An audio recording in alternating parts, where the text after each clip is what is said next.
fire department really is a family. Your job as an NCO is the people around you, your peers and your subordinates. Those people are forever going to remember you for who you are. This is the Fire Dog Podcast. The views and opinions presented on today's episode are those of the speaker and do not necessarily represent the views of the Department of Defense or the United States Air Force. Hello, thank you for joining us on episode 6 of the Fire Dog Podcast. I'm Ben Perry, and I'm joined with my co-host Matt Wilson. Today we'll be discussing special duty assignments. Our guest today is joining us from Ramstein Air Base. He is a professional military education instructor currently serving at the Kisling Non-Commissioned Officer Academy. Before his current assignment, he served as a station chief at Ramstein Fire Department. Please welcome TSgt Kevin Ferguson. Welcome, Kevin. Hey, I appreciate you guys having me on here, man. I've been following you guys since before when you came back from the TDY and you're like, hey, I was thinking about this podcast deal. So, and everything that I've heard from you guys doing, it's amazing having that content. I think it's really good stuff that you guys are doing here. Man, we appreciate, I know you've been a religious follower and sharing all of our content since we've gotten started. So I really do appreciate that. Little story for the listeners. Kevin and I knew each other immediately upon my arrival here at Ramstein Air Base. Never met him before in my life. Stepped off the rotator after about 20 hours on the road. And here comes this firefighter coming up and giving me a hug.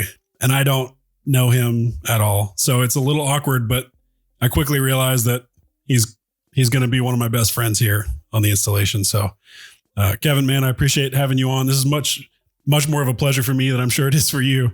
But man, I really want to get into talking about your experiences as a PME instructor. First, Matt, do you want to kick off by saying anything? Yeah, I'd just like to say that's a real cute story, Ben. You know, you guys hugging it out at the airport. That's pretty cool. All right. My wife was a little shocked, probably more so than I was. I expect these sorts of things by now. It started off as a joke, actually. So they were telling me, hey, let's do something for the new guy coming in. I was like, I had no clue who you were. I didn't know how big you were. I was just going to come in and see red bags. I was like, I'm going to give this dude a hug. He's not going to know me. He's not going to know like anybody here, but I'm just going to go and give him a hug. And everybody's like, you won't do it. You won't do it. Yeah. So I stepped in, and from then on, me and you hit it off. So that's been good. Well, Kevin, man, it's great to have you on. Thanks so much for joining us. It's good to get perspective from everybody, and it's good to hear everybody's story. And so that's why we're doing this. So how about we start off by just telling everybody a little bit about yourself. Where are you from? How long have you been in? Yeah. So I started as an Air Force brat. So my mom did 22 years in the Air Force. And I actually went to Ramstein Middle School back in the day. So most of my career has been in Ramstein, and I joined the Air Force back in August of 2003. I've been to Ramstein, from Ramstein to Ellsworth, from Ellsworth to Kadena, and from Kadena back to Ramstein, and now I'm a PME instructor up at Capone. I've been deployed to Balad, Shindan, Manas, and Nadid. Married. I've got 2 beautiful boys, so much hair. But that's pretty much me in a nutshell. I'm coming up on 17 years in August. So I'm loving what I do now, and I can't wait to get back into the fire department. So how much actual time have you spent in the States? It sounds like you spent a lot of time overseas as a military brat and now in the military. Definitely. So I graduated in Ohio. My mom did a tour at Wright Pat. So I claim Ohio. Everybody gets on me because I'm a Buckeye. I'm a Philadelphia Eagles fan. But with that comes, I have to explain, all right, so my brother was born in Philly and making all the traveling and everything. So traveling a lot as a Air Force brat has helped me, especially in the Air Force. Well, when I got my act together anyway. Yeah, I feel like that's a lot of people's story, you know, whether it relates to sports or, you know, really any topic. Is I tell a lot of people, well, I'm from Texas. And then some people I'll tell, well, I'm from Oklahoma. It really depends on the context of our conversation, right? People give me a hard time about it. And they're like, well, man, you got to pick one. My boss, especially. I don't let it bother me. I just roll with it. And then in the right context, I'll explain it. And otherwise, I just keep on trucking. Yeah, I'm in the same boat. I was a military brat. I was born in Las Vegas. I lived in Las Vegas a lot, but I moved. I've lived in Kentucky. I've lived in New York State. And when I was at Tyndall and a brand new airman, the guys would mess with me a lot because they would tell me I don't know where I'm from, and you can't make up, you can't tell us where you're from. So I get a lot of crap for that too. My boys are going to grow up getting that too, because they have not actually lived in the States. Past 11 years we've been overseas, and my son just literally turned 11 in January. So it's going to be a shocker when I get back to the fire department, for one, because they're not going to know what a actual fire hydrant looks like because they've seen all the overseas ones. So that's going to be fun. And then also getting that shock, that culture shock. Well, before we get back into you leaving your special duty, I want you to tell us about your special duty. What's it like being an instructor? Tell us kind of what goes with that on the day-to-day, any ups and downs. So being an instructor is different. Like with any job, you have ups and downs, right? Grading sucks. And that's going to be different with the new curriculum. But I literally have taken papers home to grade these 2-page papers. I mean, we've gone through changes in this curriculum to where we had a deliberate development plan where students had to write 6 to 8 pages. And now that's no longer an actual thing. So they do it as an exercise. They don't actually do it as an assignment. So we would grade those papers, those 6 PLDPs, personal leadership development plans, deliberate development plan, 2 speeches.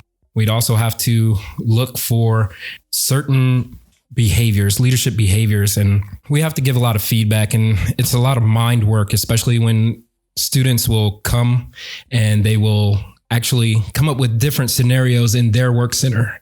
And you have to know the material and the content well enough to bounce things like right off of their questions or their answers, because having 12 different career fields in your class and then being like, oh, well, in maintenance, we do this. Well, in CE, we do this, and it's different cultures. And that's a big thing with the fire department. Being in the fire department, there's a lot of culture there, right? So we do a lot of training. Everybody kind of makes fun of us of all you guys are doing is sitting around playing video games, but they don't actually know what we're doing.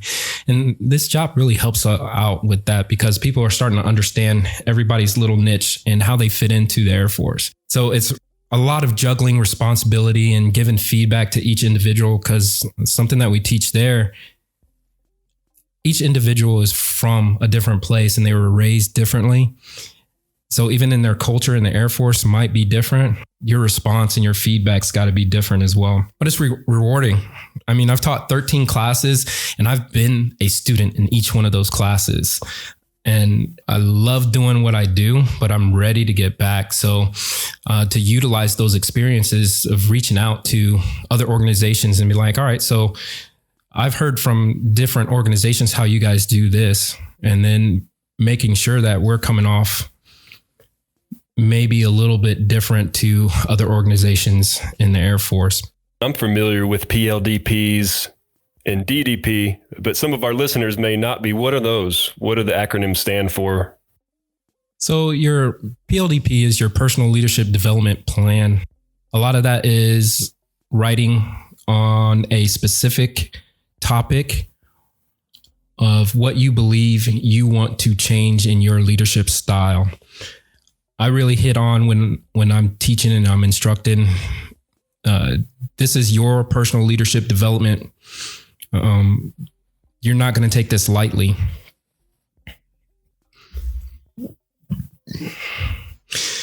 So when I'm talking to my students, I really hit that home because most people will come to PME and just be like, okay, I just have to check a box.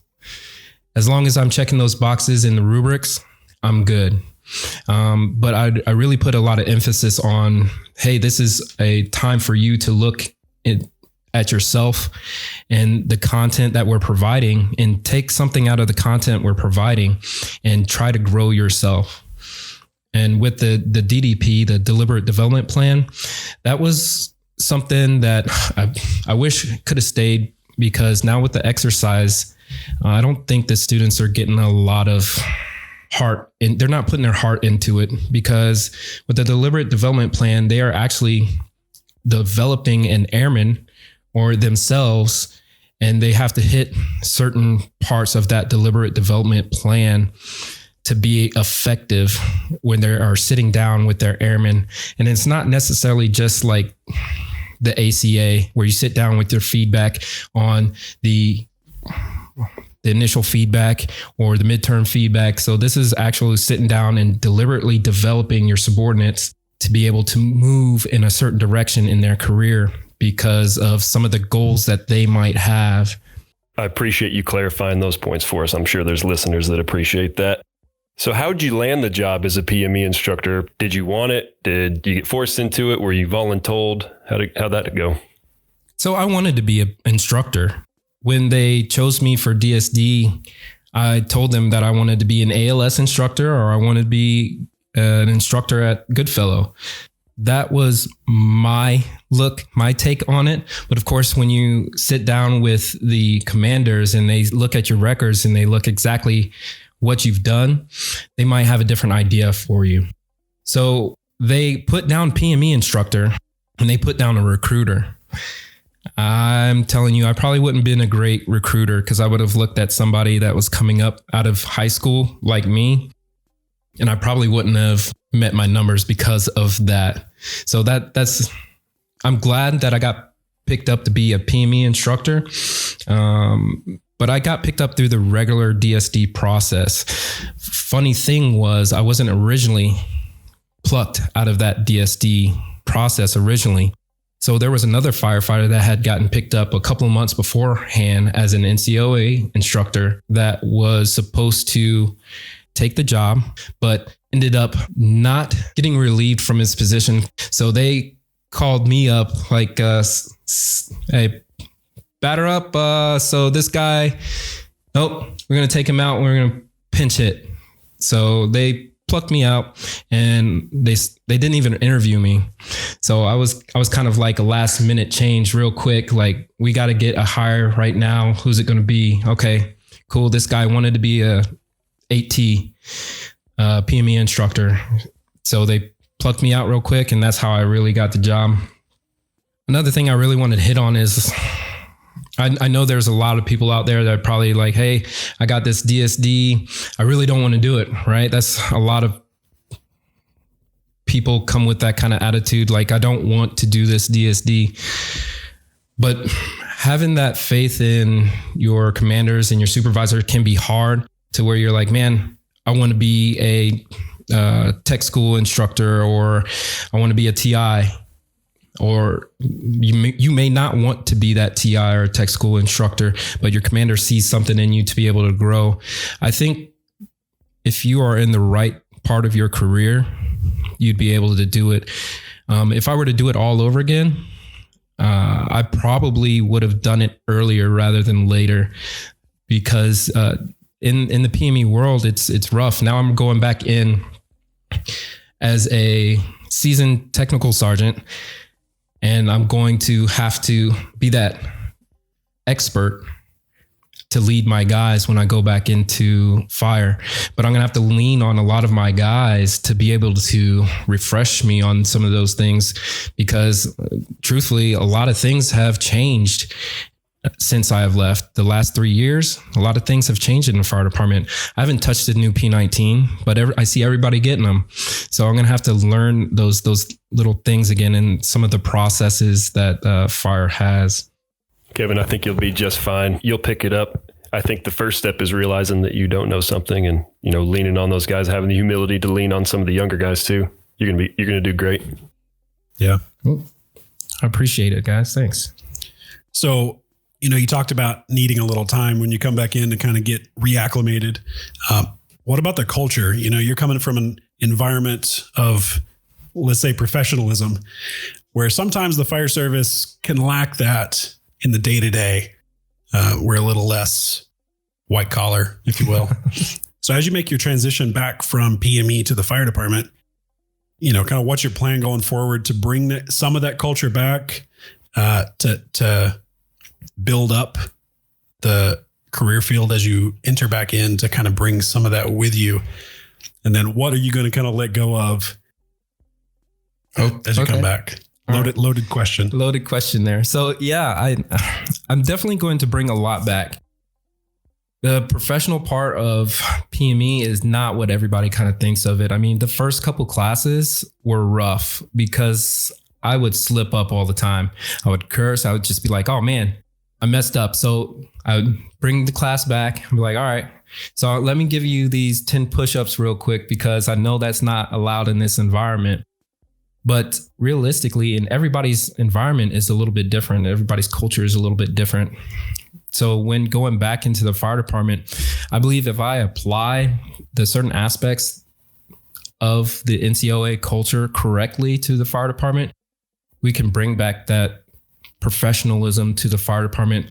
It's easy for us to joke around and poke fun at everybody inside the fire department. I'm not talking about that. That's how the fire department is, right? But when we step off that truck to go to the commissary or a call, we don't need to be cursing and yelling at each other or poking fun at each other, because next thing you know, you have a general's wife listening in on what we're supposed to be doing and as those first responders, and your chief is hearing about it. And now you have a black eye, not only as the engine company or the ARF guys, ARF crews, but you have a black eye as a fire department. And that's something that we really want to avoid.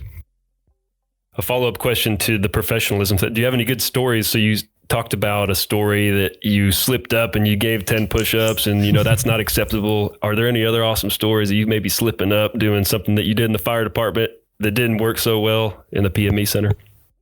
So additional stories, non-attribution, man. Well, this is gonna touch a few lives. So let's maybe keep the. All right. Your secret's safe with me, but everybody else is listening to this. Everybody else listening. So we're all human, right? So there's going to be things that you do wrong in the fire department. There's going to be things that you do wrong in PME, but as long as you're able to bounce back and be able to correct those things, I think that's the best part of growing and knowing yourself. So I don't have any great stories, man, that I could lead you off on.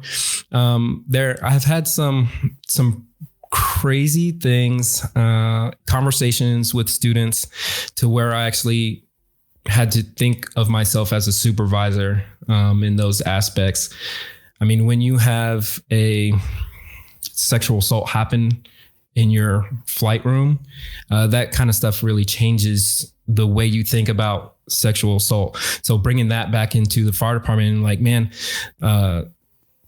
poking fun, playing grab ass, that kind of stuff.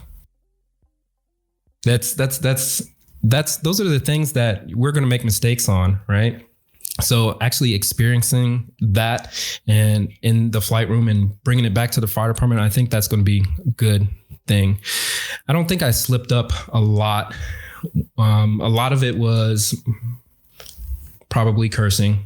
There were some things, some jokes or whatnot that I probably wanted to say to certain students, say to certain instructors where I couldn't have, where in the fire department it would really fly, but it's not the same environment. So you have to recognize the culture that you're in.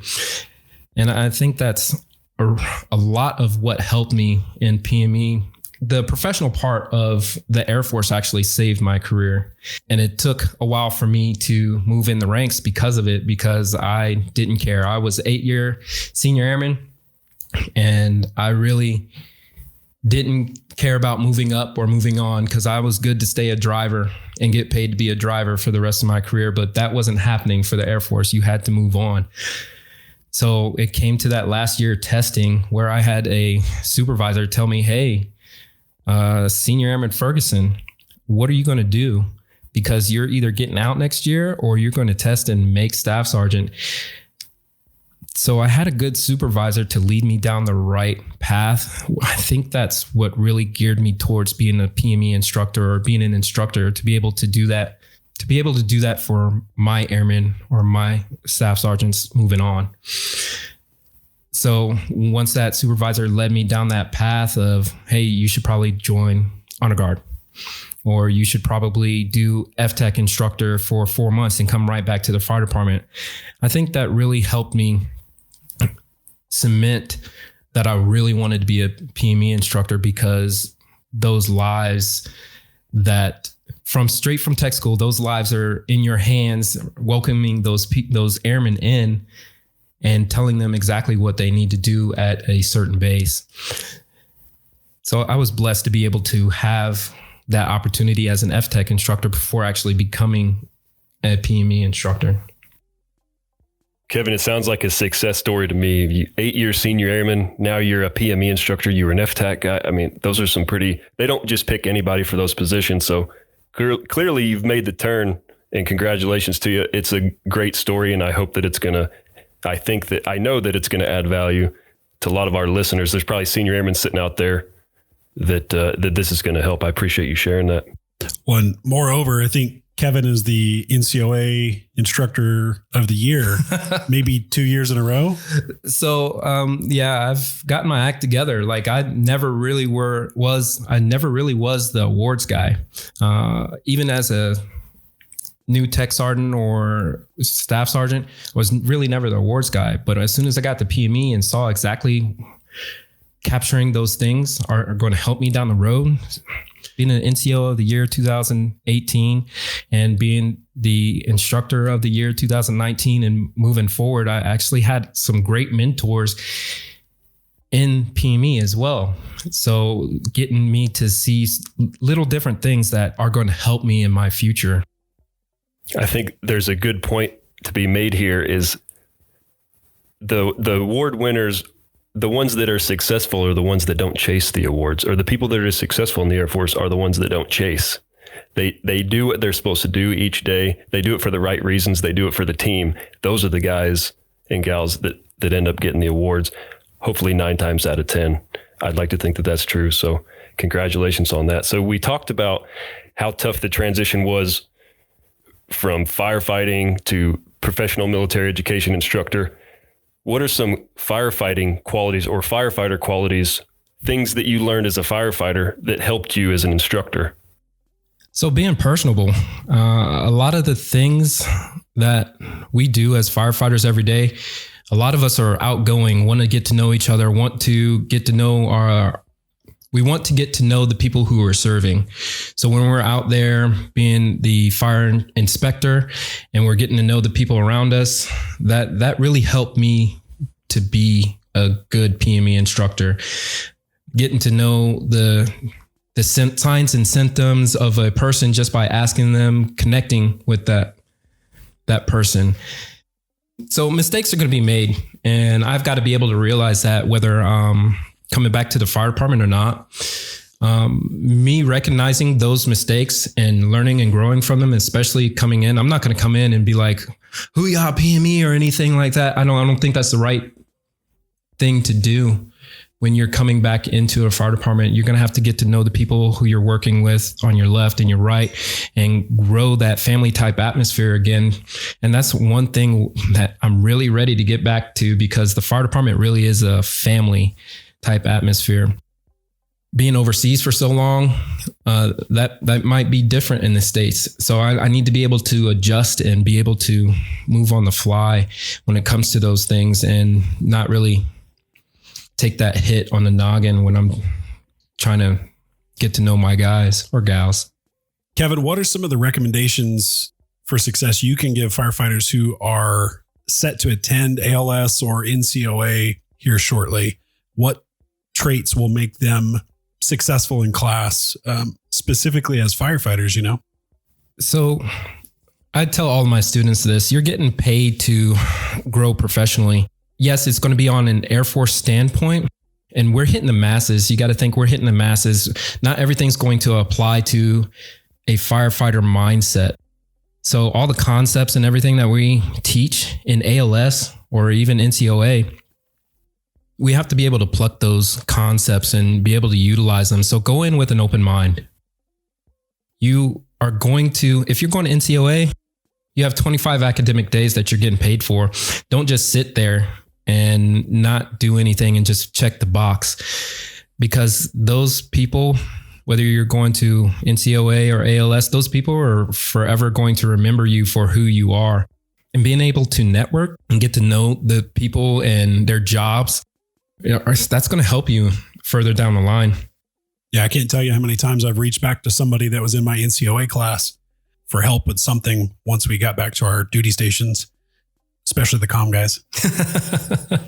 Yeah, always the comm guys, the finance guys, you're going to be able to hit up and they're going to be like, yeah. So that's why you're going to go in with an open mind and a great attitude. If you go in there with an open mind and great attitude and want to be able to learn things, and not only from the instructor, I tell my students all the time, I'm going to learn more from my students than I'm going to teach you because of your experience in the Air Force. On average, I get about 130 years of experience in my flight room, and they've all experienced something different. So being able to teach 13 flights and hear those experiences, I've always learned something. That's a great attitude to have. That's an attitude every instructor should have. Hopefully every instructor does have that. And that's why they hand select them, I think, in the Air Force, hopefully to get people that think that way. I'm going to learn more from my students than what I teach you. You know, what an awesome attitude to have. What a good learning environment that you're fostering. So you talked about the students having good attitudes. To be successful, have a good attitude. It's so easy. When I went through Airman Leadership School, it was so easy for me to focus on everything that was wrong with it or everything I didn't like about it. And I may have not had the best attitude going through it. I ended up enjoying it when I was done, but I didn't have the best attitude going through. You have to do it anyways. Why not focus on what's good about it? Try to get something out of it and hopefully bring that back to the fire department or whatever flight you're assigned to. Exactly. That's the attitude I would like to push on any firefighter going through PME. You're going to get a lot more out of it in the long run. You don't want to look back and just be like, oh, it was a waste. The Air Force is paying for you to grow, where in civilian organizations, you have middle management where it would be the staff sergeant or technical sergeants, where they have to learn on the fly. They don't really care about feedback or the things that are going to happen below them or above them. They're concentrating on their one little bit, where the Air Force is paying you to learn in a safe environment where hopefully nobody's going to die. Like you're in a safe environment to be able to try different things. Like if you're a very straightforward, abrupt person and you know it, being self-aware is one of the things that we teach in PME, and trying something different with your peers, because they're going to be able to give you feedback on it and be like, yeah, I think that was good. Or I think you should try something different because that really didn't work. If you're going to go in with a bad attitude, one person can change the way a flight has that connection. One person can change that. So you can have a flight full of 12 or 14 people, and one person with a bad attitude can have the whole flight cross their arms and not want to participate. So as firefighters, we should go in there with our head on straight and make sure that we don't want to be that person. I've seen it. I've seen firefighters come through and I'm like, man, I apologize for my firefighter because they didn't put on a good head for this environment. It's going to depend on your instructor and the people around you as well. But you controlling what you can control in your atmosphere, like you control yourself. Nobody else can control you. And being able to give that feedback to that person, they might not take it, but it's our job as NCOs, as airmen, to be able to give feedback, whether it's up or down the chain. Yeah, if you go in as a firefighter, you are representing the fire department. You're representing the career field, and you're going to leave a lasting impression on all these people. They're going to remember firefighter Matt throughout the rest of their career, and they may associate who he was with who the rest of firefighters are. That's a great point to make. So you're transitioning back to the fire department pretty soon, right? Yes, come June. Awesome. In June. So what are some things that you learned as an instructor? I think you hit on a few of them already that'll help you when you go back into the fire department. Some things that I learned as an instructor, I really wasn't a great staff sergeant either. So like we learned from certain mistakes and the things that we do. I had the pleasure of going TDY and teaching ALS as well. So having that experience of teaching ALS and NCOA, it's great because you get to hear both perspectives. You get to hear an airman perspective on their supervisors, and then you go to their supervisors and they're like, well, my supervisors aren't doing their job. So it's funny how where you have airmen saying your staff sergeants and your technical sergeants aren't doing their job. And then you have these technical sergeants and staff sergeants saying their master sergeants and leadership aren't doing their job either. So having that perspective and being able to speak to my younger airmen and speak to those master sergeants above me and translate that vision, like every fire department has a vision, translate that vision down, being able to do that. I think at my level, at least my scope, people talk about your scope all the time, is 10 feet in either direction. If you can't change the scope of the people above you, all right, so now your job as an NCO is the people around you, your peers and your subordinates, to be able to change that light at least. Are you expecting any kind of negative feedback when you come back to the fire department? Some ill will or any kind of animosity that you left, that you were out too long and now maybe you don't know what you're doing? I know that some people have had that experience in the past. I'm hoping our culture has evolved to the point where that's maybe not so much the case, but I don't know. What are your thoughts on it? So there are going to be those negative Nancy's, as we call them, but I've got to be prepared for that, because if I'm not able to change their mind by being personable and being like, hey, reaching out to those people and be like, okay, I may not know this, but this is why I'm going to lean on you to be able to teach me, train me in this area. Like I said, I'm not going to come in all knowing. 3 years out of the fire department, that's rough. So coming back into the fire department, yes, I expect that, but I'm going to turn it to my advantage. I believe. I think we have a lot of firefighters actually coming back into the career field. Not only me, but I know of at least 4 this year that are technical sergeants or master sergeants that are coming back into the career field. So hearing their perspective as well, reaching out to those people and making sure that we're getting. The culture is going to change. The culture is going to change because the fire department gets a lot of people who are selected for DSD because we're good at doing our job. So they want the best of the best to do a DSD. There was a time, I believe, where there were 12 technical sergeants or master sergeants being TIs as they were prior firefighters. I'm like, wow. How awesome is that to have your those guys field. Are shaping the young generation of airmen that are coming in today from a firefighter perspective, mixed with their TI, roles and responsibilities. Those are going to be a great batch of airmen, I think, that come out of there. Yeah, great batch. And we're taking the best firefighters to do that. So why wouldn't you want to do something like that in your career to be able to grow those people, or even bringing civilians into the Air Force? I believe as fire department in the Air Force, we're leading that charge to DSD. There might be some negative connotation, but like they want the best. And I believe they're taking a lot of the best, including security forces. I mean, they have a big batch of security forces as well coming back. I know 2 instructors that I'm working with now, they're going back in. They're expecting the same thing, backlash. Oh, you don't know this. But it's up to us to be able to create that culture when we get back to the fire department to be like, all right, what can I learn from you? Tell me something. I think those negative attitudes, they're out there and they're loud, but it's a small minority of folks. I think that the vast majority of people are going to see the value that you're bringing. I could tell you in the fire department I'm in now, I would love to have a guy coming back from DSD, somebody that has a fresh perspective. They've been out for a while. Hopefully they're willing to learn. They have all of those attributes that are going to bring back from their special duty that they did and now apply to the air. A PME instructor is coming here. That is awesome. There's so much that they can now teach the NCOs and airmen and civilians that are on the floor or wherever within the department. There's a lot of value I think that adds. Is there anything in particular you're looking forward to when you come back?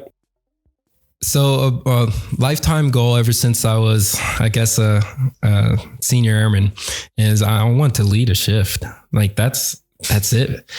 I'm coming back, and in August it'll be 17 years. And if I don't lead a shift, I'm gonna be pretty riled up. But I understand the life of being a PME instructor. They're probably not gonna put me there right away. So I'm gonna have to work for those things, you know. So being able to be flexible. I'm looking forward to being with the fire department again, because I do miss that culture. Being able to get my hands dirty. I miss putting the bunker gear on and putting out a fake fire. I mean, those are the little things. You dread those things sometimes when you're in it, but when you're actually getting your hands dirty and everything, I've been in the office too long now. 3 years is too long. So when I get back, I'm planning on tying ropes, making sure I'm fresh on those things, making sure I'm getting in my gear, getting my hands dirty, put out a fire. But those are the things I'm looking for. Training. Yeah. So how have you stayed connected with the fire department while you've been out? Have you just completely taken off the gear and not thought anything about it for 3 years to kind of clear your mind and fully invest in the PME thing? Or did you try to keep one leg in and retain a little connection, or somewhere in between? So with that, I think with the first year, I was all in on the PME gig just because it's a lot.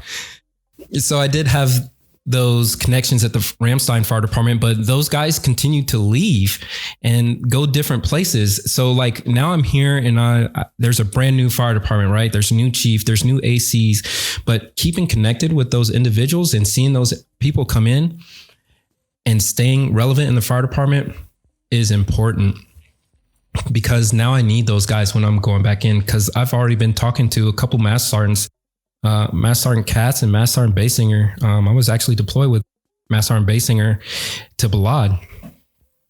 So once I made that connection with those individuals, they were like, okay, so these are the things you need to think of. EMR. I was like, oh gosh, here we go. These CBTs are going to start adding up. Munitions firefighting. Oh, and have you actually heard of the fire department SharePoint? Well, I left right at the time where the fire department SharePoint took off. So that didn't even hit my radar. So now I'm looking through everything in the fire department SharePoint. I'm like, man, I have a lot of catching up to do. So reaching out to those guys and staying connected, it's going to be pivotal for me coming back into the fire department, because they're going to tell me the things that I need to do and the things that I need to know to be successful. Kevin, the insight you've been able to provide today hopefully will help a few firefighters as they transition from being an everyday firefighter to a PME instructor or a TI or a recruiter or any of the other great DSDs that are out there. Is there any kind of final thoughts that you'd like to either share with them or share with any of the listeners today? So my final thoughts for everybody that's listening, not only the people who want to be a DSD, but keep that open mind. If you keep an open mind and be open to feedback, a lot of things will change. I've seen it happen so many times in the flight room, and for the students who reach back to me and like, hey, feedback actually works. So yes, that's my final thought. Be open to feedback and be open-minded going forward. Well, you don't get better advice than that, I don't think. Matt, do you got any final words for us here? No, thanks, Kevin, for coming on and sharing. Like I said earlier, everybody has a story. Everybody's going to add value, I think, to all our listeners. And I appreciate you providing your story for us. Hey, thanks for having me, guys. I really appreciate this. Yeah. Kevin, thank you from us here at the Fire Dog Podcast. We'd like to have you back anytime. And of course, you and I are good friends, so I'll probably see you tomorrow. Awesome. Yeah, I appreciate it. Thanks, man. Hey, that's going to do it for us here at the Fire Dog Podcast. You can find more content just like this regularly posted at our Facebook page, facebook.com/the Fire Dog Podcast. That is facebook.com/the Fire DAWG Podcast. Please like and subscribe and share with your friends and coworkers. And don't forget to rate this episode wherever you listen to your podcast. This has been Perry with co-host Matt Wilson and our guest Kevin Ferguson. Until next time, stay safe.